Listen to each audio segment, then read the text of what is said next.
Sudarlun Muhammad Ihsan H. Ibnu Zakwan resmi didaftarkan partai pengusung Partai Aceh, Golkar, dan Gerindra ke Komisi Independen atau KIP Aceh Tamiang sebagai pengganti Tengku Yusni atau TAM yang tidak lulus tes kesehatan psikologis pada Selasa.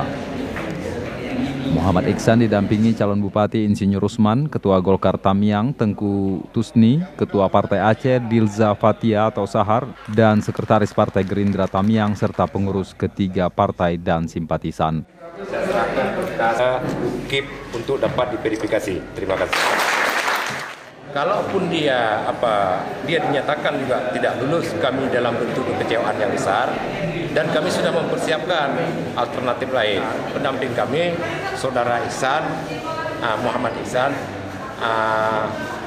Haji Zakwan sebagai pendamping saya untuk menjadi wakil bupati periode 2017-2022. Dari Kuala Simpang, Muhammad Nasir, Serambi On TV.